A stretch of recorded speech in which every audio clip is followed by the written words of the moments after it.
Okay, so let's kick things off, and I wonder if I could invite the first panel to come up onto the stage, and I'll introduce them as they come up here. Firstly, we have Elizabeth Shaw. Elizabeth is the CEO of Relationships Australia. She's a clinical and counselling psychologist and has spent her whole career helping people to work and live well in relationships and communities. Let's give each person a clap. Go on. Thank you, Lauren. So next we have Clinton Schultz. Clinton is a Gomeroi and Gomeroi man, and he's also the Director of First Nations Strategy and Partnerships at the Black Dog Institute. He's a psychologist. He's one of Australia's leading researchers around First Nations social and emotional wellbeing. Thank you, Clinton. And then we also have David Edwards, who's a Worimi man and co-director of the Well Mob project. That's a project run by the University of Sydney, based out of the Centre for Rural Health in Lismore, to provide social, emotional, cultural wellbeing online resources for Aboriginal and Torres Strait Islander people. Thank you, David. And then you got me, and I'll be trying to guide the conversation through here. Just a couple of points to start with. So the format of the day, you hopefully will have seen beforehand, or if you didn't, you could have picked it up on the way in. The discussion papers that the team at the Black Dog Institute pulled together around each of the topics we're discussing. So this first topic, conveniently and somewhat confusingly, isn't quite in the same order as what it was in that document. So just to reorientate you, this first panel is talking about how we can try and use technology to build more resilient communities. And before we start talking, I guess I just want to put three sort of agreed definitions or facts out there. So firstly, when we talk about resilience, what we're talking about within this panel is the ability to bounce back after adversity. And of course, there are many different types of adversity. There's no shortage of adversity in the world at the moment, but it's that ability to bounce back. And as we spoke about in the discussion paper, it would be foolish to think about resilience as residing in the individual. Very often it resides in a community, in a group, and I'm sure that's something we'll touch upon. The third, I guess, fact I wanted to sort of put out there as a prerequisite for this conversation is that resilience is not static. And I think we all know that from our own experience. There are times in our life when we are more resilient to adversity and times when we're less. Many of us grow our resilience over time. But what that means for us when we're thinking about how to make more resilient communities is there are things we can do to modify people's resilience. There's things we can do to get in the way of people's resilience. There are things that we can do to enhance their resilience. And so that's the starting point of the conversation. Now, don't be thinking you're here for a free ride, because we want to hear from you. We want you to be involved in this. And so in the centre of your table, you'll find a QR code. And if you can use your phones to scan that QR code, or we've got it up here if someone on your table is hogging it. And when you do that, that should take you to Slido. And we'll be using Slido in three ways here. So firstly, it's the place where you can put questions in that you want us to be saying to the panel, and I'll get the questions here. Secondly, people can vote for other people's questions, I think, on Slido. So if you think there's a good question that you wished you'd ask, you can bump it up the order. And then thirdly, we want to use this to test things with you and to ask you questions. So the first question, just as a way of checking the technology is working and also getting you thinking about it, is this one here. The question is, have Australian communities become more or less resilient over the last 5 years? And, well, that's a confusing way to put the results up there, isn't it? That took me a second. So, as you can see, as you're voting, things are coming up. We're not going to hold the room to this thing. This is largely just around getting you familiar with the technology. Well, and as is often the case with the Australian political class a centre ground hazard. There's no... Where's the radical? So there's a few people that think resilience becomes... So you guys don't have to turn around. There's 5% think significantly less. Nobody thinks we're significantly more resilient than we used to be. And then it's sort of 40% think we're somewhat less resilient and 48% think we're somewhat more resilient, which I'm actually surprised by that. I thought everyone would be saying we're less resilient now. Well, why do we even need to have this panel then if we're all somewhat more resilient? But I guess we could all do better. So, everyone's got the app now. Put questions in as you want, and I will get them up on here, I assume. Is that right? Wonderful. So, perhaps I can start by asking the panel that same question about whether you think the community in general, or the communities you're familiar with, whether they've become more or less resilient over time. Who would like to start with that one? I'm happy to. I think it depends on what sector or what facet of community we're actually talking about. I know that if we're talking about our Aboriginal and Torres Strait Islander communities at the moment, resilience is very stretched. Our Aboriginal and Torres Strait Islander communities have been very much impacted over the last few years by all the events that have happened in Australia, be COVID, be all the different natural disasters, which has really stretched people's, families and communities' resilience. And then I think everything that's happened over the last few months has further stretched that. So I think resilience over time, as you mentioned, Sam, will always shift. And at times and through periods, I think our communities have shown and continue to show great resilience, but I do feel that at the moment it is about as stretched as it can be. And David, similar thing that Wellmob's seeing or hearing or feeling?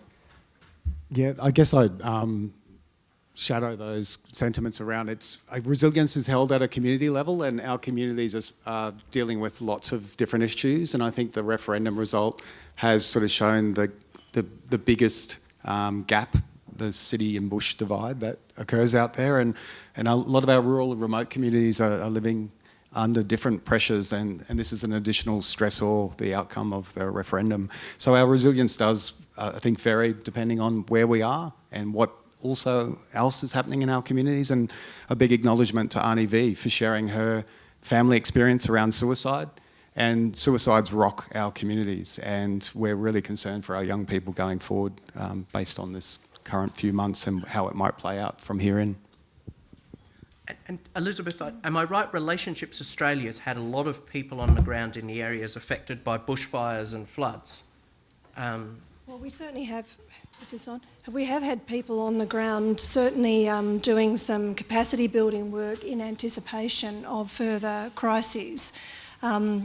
Certainly, what we note in the relationship sector, and there's worldwide research on this, that after a crisis, and it doesn't matter what sort of crisis it is, after 9/11, after tsunamis, after earthquakes, there is a spike in separations and divorces. So we know that after these terrible events, whatever it might be, that families can splinter. So that's something that we've been aware of, and we knew this was going to happen after COVID. So those sorts of indicators say that resilience is lessened. Certainly cohesion can be temporary. People come together in a crisis, but then they can further splinter over time, which is certainly very serious. I think too we have to bear in mind, as has been said, that there are communities that have multiple events. So some in New South Wales have up to 13 different events, because it's not just about the climate-related disasters, it's also about mouse plagues and COVID-related extreme unemployment, closure of industry. There's many traumatic events that actually happen. So how we even define resilience, how many blows are you meant to stand up from? I think there's a lot to be considered in all of that. Yeah, the definition of resilience, I don't know about the people in the audience, whether there's questions about this, but it's always been such a difficult thing. Like within the research space, the traditional way that we define resilience is we ask people, about, how well do you think you're able to bounce back from adversity, or a series of questions asked that. But of course that captures a whole lot of information about that person and how they see themselves that may or may not be relevant to their resilience. Of course, what you really want is you want to follow people through adversity and see how they bounce back. But relatively few studies have done that I'm aware of.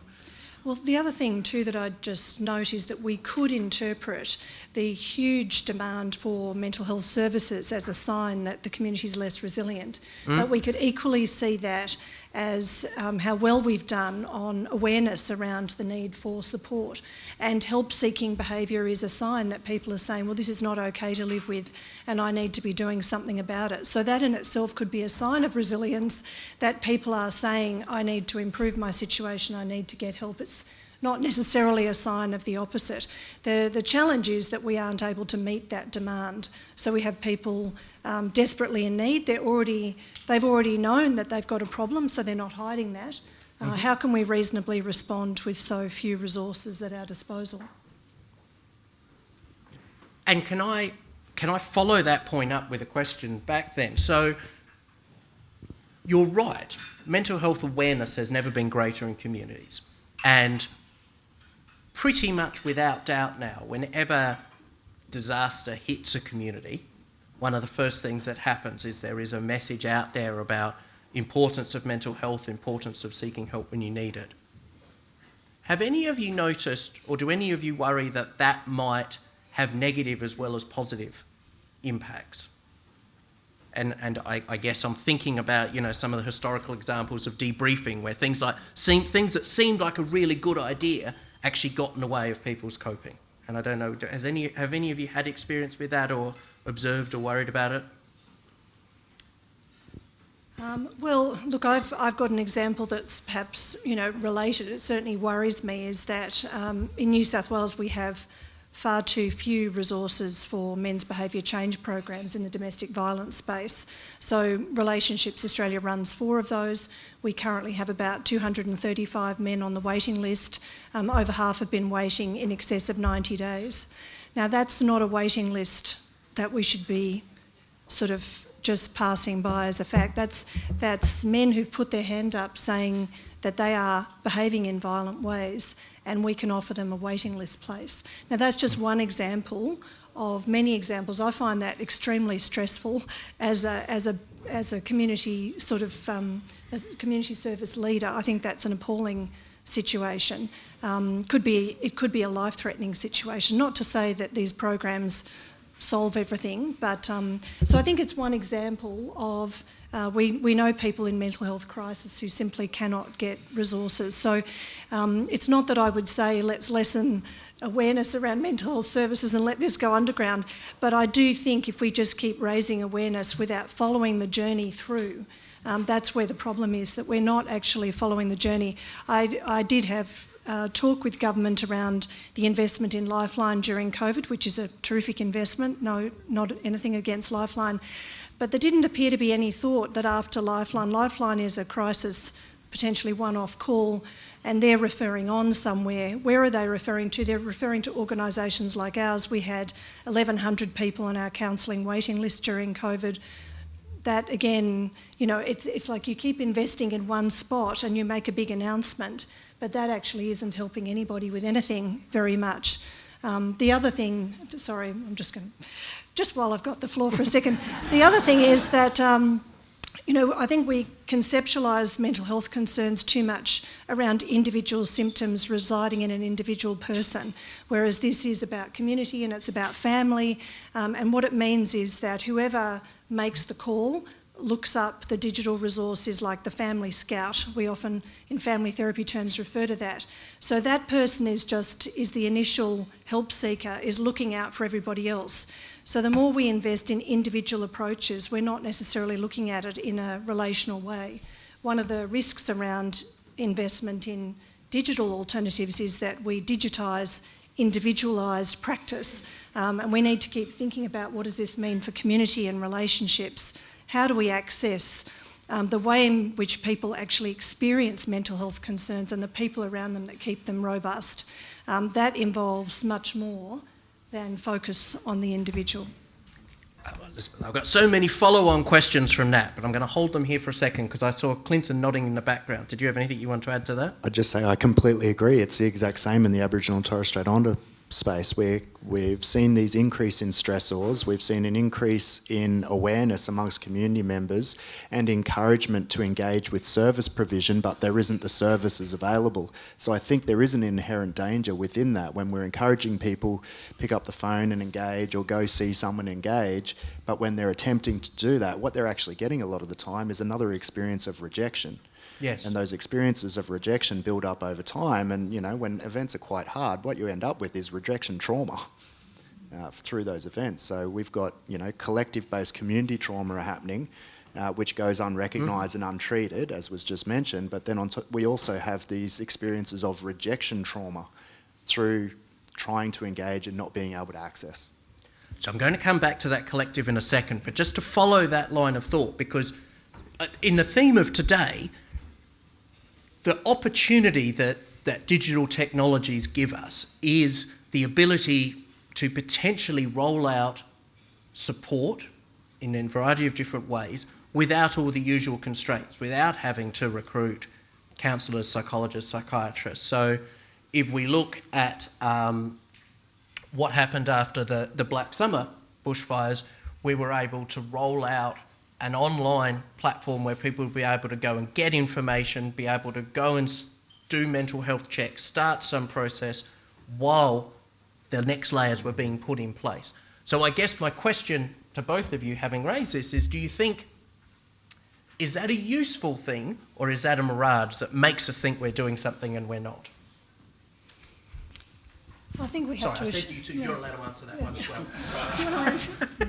I just probably want to add around clear pathways in the digital Yep. space for people seeking help. Like we Yep. talk about, mental health literacy being improved and people being more comfortable with maybe owning their stuff and more destigmatisation around mental health. But I think portals like Head to Health or other areas where both practitioners and community can seek, engage in help-seeking behaviour and look at clear pathways to getting support is really important. And for our First Nations community, it needs to be culturally responsive and culturally inviting. It needs to look like it's for us and by us, and it's not just a black wallpapering of a mainstream service.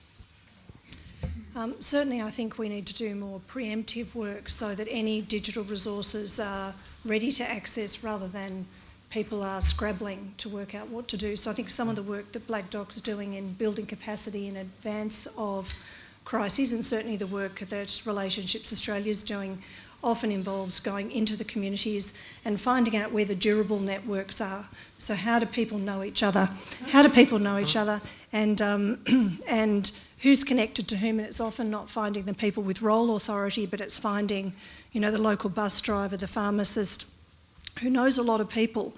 And so what we've been doing is we've been trying to run leadership forums for people who didn't even know they were a leader and find themselves sort of named as such, and then they have ready networks and then they can pass resources. I think that's the thing, then they can know about resources that they can share.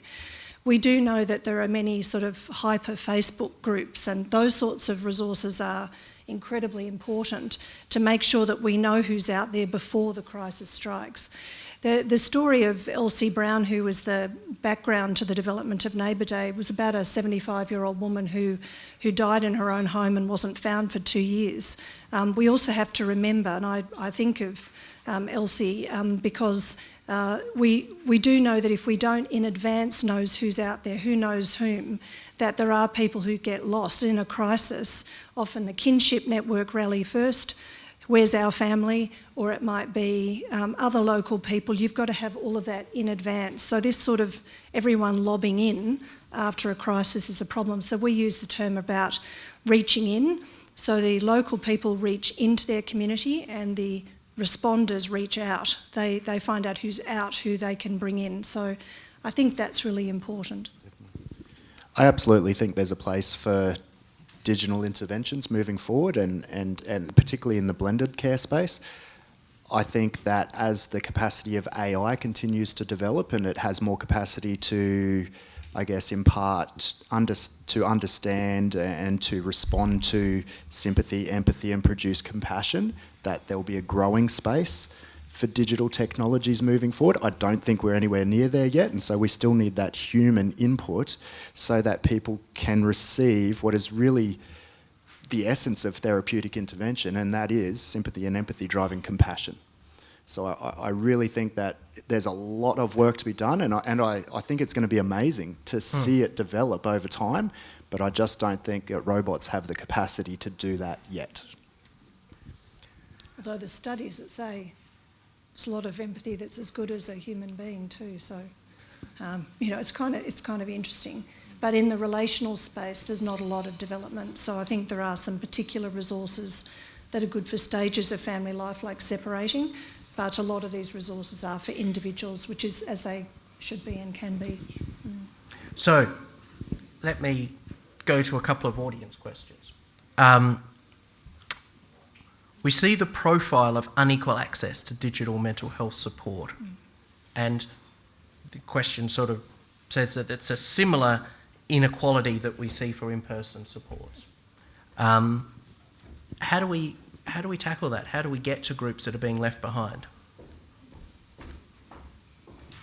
Well, I think this is the thing about not tracking the whole customer journey, is that, during COVID, we already saw that all the people without stable internet were left out, that the kids that might go to McDonald's in order to have internet access, or families that would drive and sit in the car park to access the internet. This is what we're dealing with, and I don't, the number of families that, maybe between 15 people had one computer. I think we make all sorts of assumptions about access to resources as if we've done that, then we've reached every Australian, and that's an assumption that goes untested. We also assume that these resources are cheap, and I always worry they could be a quick win for government because they can just say, well, I built that.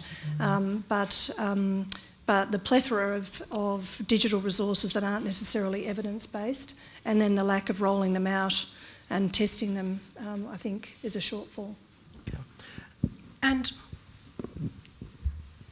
just returning as promised to the theme of the level at which resilience resides.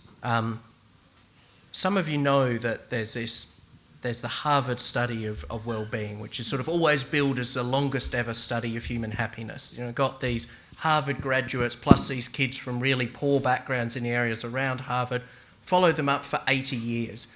And all that data that was collected, and when you see the people who ran that study talk about it, they say there was one key message that came out of all of that over the 80 years, and it was about the power of interpersonal connectedness, that the people who had interpersonal relationships which were strong, who remained connected with their friends and families, they're the ones that did well on whatever metric of resilience or happiness you wanted. And I remember saying to Clinton, this stuff about connectedness, this is really interesting and exciting, and him sort of rolling his eyes at me and saying, yeah, we've known about that for a long time. And so I suppose then off the back of that, we've got a couple of questions coming in saying, how can digital health interventions be truly based as community-based interventions rather than exacerbating that individual focus on resilience? I quite like being the one to ask these questions here. It's a total delight. While Clinton gathers his thoughts, yes. I guess I'm a real supporter of user-generated content, and we talked about evidence-based digital mental health interventions, but more and more I see, particularly for First Nations people, how important a role that user-generated content plays. And I think we need to support that. We need to support our young people to co-create resources that meet their needs. And I think in terms of social cohesion in particular, that's their network. And I think they've strengthened that network through things like the pandemic lockdowns, and the social media space can be a very powerful space. You talked about the Jekyll and Hyde relationship of technology and mental health, but it's here to stay. We need to harness it. We need to work with our young people to make sure we generate positive content and that we provide them some online spaces to safely talk about their well-being. Yeah, absolutely agree. And I think one of the things that we can do building on top of that is ensuring that we have really safe virtual networks. Yep. being established for people. And I think that's, what we're trying to do within the Aboriginal and Torres Strait Islander lived experience portal is we're trying to establish safe yarning spaces as virtual networks, knowing that people don't have the opportunities to all gather together and have these yarns about their experience, their lived experience of significant social emotional wellbeing, disturbance and suicide. And we know there's a growing number of people out there who are using virtual platforms to engage in conversation. So I think there is a really cool piece of work that can be done there about how do we set up more safe virtual networks that people feel comfortable in engaging with and supporting each other as a therapeutic tool. Now, in the spirit of a blended approach to these types of things, while you can put the questions to me via the iPad, you're also allowed to raise your analogue hand and answer a question because we do have a microphone roving. So we've got a question down here. Just wait for 1 second. Thank you very much to all of you for your discussions and your input so far. The question relates to Facebook and basically the rabbit hole that a lot of people go down. What challenges do you see what we're trying to achieve here with our digital input versus what we're up against? Well, certainly Facebook has a lot of positives about it too, in terms of, for example, there's some extraordinarily social and political mothers networks, which we find out about, and sometimes they are the best way for disseminating information on a particular topic. So I think there's something very powerful about the potential for connecting communities, as long as you know and you can get access to it. That's the thing, we shouldn't be deceived that takes away from anything else, but I recognise your question is more about the downside of it. I think we know that social media has a lot of positives for people to find others who are just like them, and then there's the downside where you can just feel more alien as a result. So for me, it's always about people, place, and the role of technology. And so how you marry those things up, I think there's a role for meeting people in real time and saying, what are the best means for us to stay in touch, and who else do we know? And sometimes a WhatsApp group is going to be the most effective, but it has a downside. And I think, we can nurture more positive content. And I think, I've seen it with First Nations people, but all young people, strength-based content that really helps them, infiltrate their feed with content that's not going to put them deeper in that rabbit hole and, see the what-nots and the what-haves and maybe try and use the, social functions of platforms like Facebook in terms of Messenger, having Messenger groups for safe yarning circles and for young people just to engage with other like-minded people to talk about what's going on for them. Yeah, and I think a piece of work that we can be doing in our organisations, whoever wants to do that piece of work, is better developing and then disseminating information on how to safely engage in this space, mental health forums or networks within social media platforms. Okay, so I'll ask another one from the digital thing and then we'll go back out to the audience. So, there's a couple of questions running hot that are going up the leaderboard. It's quite exciting to watch here. So, now this is a bit of a gnarly one, you'll like this. How do we build resilient communities and individuals without exacerbating the weaponisation of the term resilience? I.e., if you were more resilient, this wouldn't have happened. Or you wouldn't be unwell now. So how do we get the balance right? How do we talk about resilience without becoming part of the problem? I think we have to have more open conversations about what the notion of resilience actually is. Resilience is like a bag of rubber bands of all different sizes at the end of the day, and some are going to be rather thin and some are going to be rather thick, and they're all going to have different elasticity. They're all a measure of resilience for either that individual, family or community. I don't think enough of that messaging around the diversity that exists within resilience is openly available, particularly for young people in schools, and I think we can do a far better job there, which will then help to generate more safe conversations and less weaponisation throughout generations. I think it's also not to have resilience an excuse for abandonment. so that, well, that's a resilient community. We had to hardly do anything for them because they managed themselves. So what we know after the bushfires in Victoria, a long time ago now, I think about 20% of people are still experiencing mental health concerns as a result of that trauma. So we have to assume that resilience is not a point in time either, and it's not either something to congratulate or not. It just is. It is, and it is for some people and not for all people. And so even using the term too often rather than unpacking what it means for different communities means that we start to use it in a shorthand way that could end up being quite dismissive.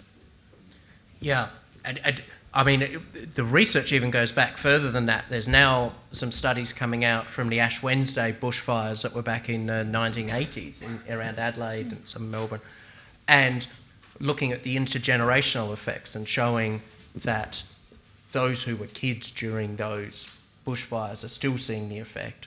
And some of the studies coming out of the Black Saturday bushfires show that simple things like the kids who weren't able to speak to their parents on the telephone while their school was being locked down, they were the ones that had significantly higher levels of distress a decade down the track. So the small little things, that question about sort of equality of access to technology, including mobile phone coverage or whatever, like they're the things that can make a big difference.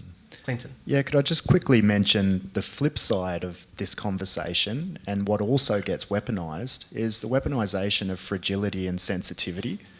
Like, I think at times people forget that those things are developed through exposure. They're not necessarily natural traits of human being. They come through exposure to event and circumstance.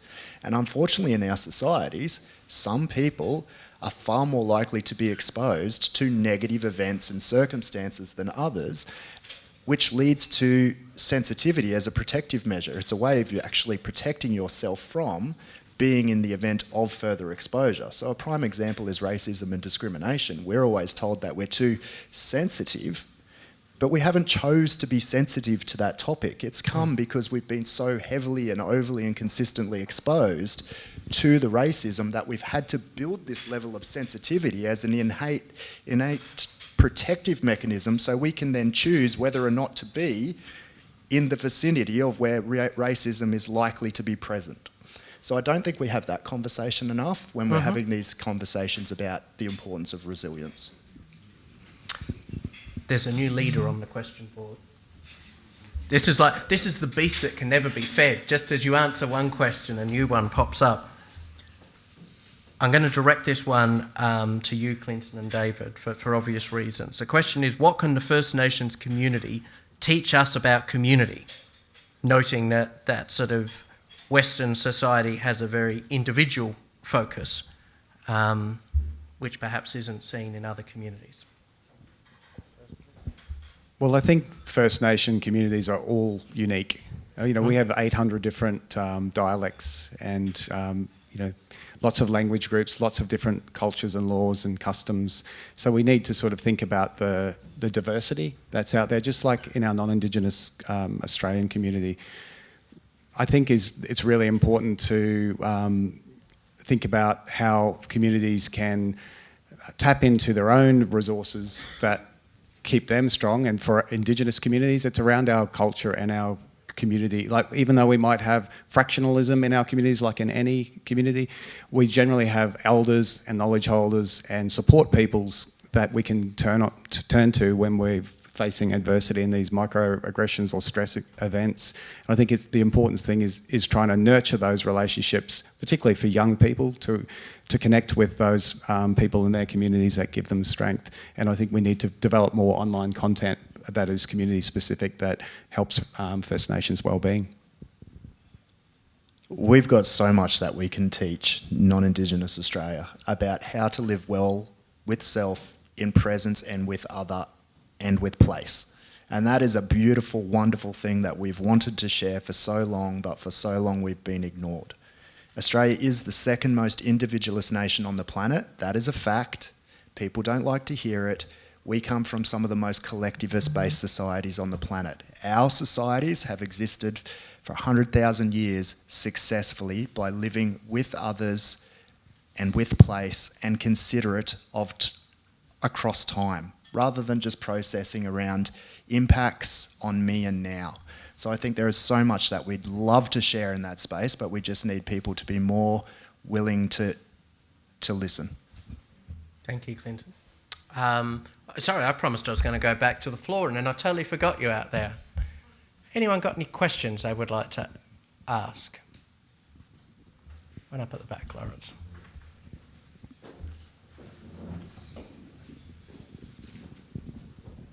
Thank you.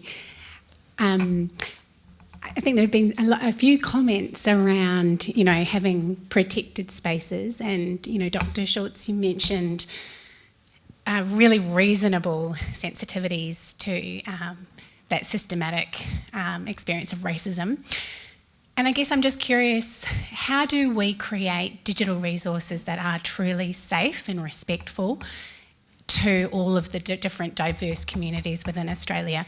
Traditionally they're not. There's really a lot of one size fits all resources, and traditionally that they're not sensitive to our Indigenous communities, to our migrant communities, to collectivist cultures, etc. So how do we start? Yeah, this is probably going to sound pretty out there, but I'm known for that. We need to start decommercialising the space of mental health. When we're prepared to do things that are smaller and going to be more specific and therefore purposeful to smaller populations that may not necessarily generate wealth or return for whoever it may be, I think that's when we'll be in a space to actually move towards offering what we should be all doing, which is gold-centred or, client-centred, gold standard care, which should be all about that person, that family, that community. You're right, at the moment we have this cookie cutter approach or helicopter approach where the homogenisation of mental health has led to us not being able to effectively work with peoples who come from such diverse backgrounds. And can I also add, I think it's not just decommercialising the space too, Clinton, that's a really good point, but it's de-siloing the work that we do. Like, let's work together, let's work out who's doing what, let's not, reinvent the wheel. Let's bring our strengths together and work collectively to provide content that will meet the needs of our people. And I think, there's a lot to be said around funding cycles and funding models, and we need to sort of try and put some of that stuff aside or work together to collectively get more resourcing in this space and have more impact and measure that impact so we can demonstrate to the government bang for their buck. So we've got a couple of minutes before morning tea, so I want to round it off by asking the panel one final question for each of you to give a brief answer to. So imagine we can get in a time machine, we're going 10 years forward. We've just left Clinton's 40th birthday party. And 44 in a couple of days. and a disaster has struck an Australian community. 10 years in the future, what do you think that immediate response would look like in a community? How will it use technology? Or your answer doesn't have to involve technology at all, but what does the response look like in your hopes? In all honesty, in my hopes, there'll be far more people willing to help other people, and not necessarily just when there's a massive disaster. We know we've got shortages in workforce in this space, but we don't have shortage of human beings. So I think we've got such an opportunity to garner as peers and therefore, get some better skills built up amongst masses. And then we just need people to be more readily and willing to engage with each other to assist without expecting a return. And I think Elizabeth's point around that preparedness is really important. We have the ability to plan and to, it's not about just response at the time response is needed, it's about being prepared, and whether that's a natural disaster or other calamity that our society is facing, such as recent times has brought about. Well, certainly I would look at, as you say, the doing the work in advance, which is building communities up. But certainly I think if we could build a lot of what we're trying to do around that Harvard study, that it is about relationships and connectedness at the foundation. And we built services accordingly, and we didn't reduce them down into an app for an individual symptom on an individual occasion, but we actually thought of people in relational ways. In 10 years' time, I'd like to think that we're better at that. I'm not sure that we will be because of the commercialisation and so on, but breaking people into parts is not going to go anywhere good. Well, can I thank the three of you for being part of this first panel. What you didn't know was I went totally rogue. I told them the questions I was going to ask them and asked them none of those questions. So thank you for coming on that journey. So can we all thank those three speakers? Thank you.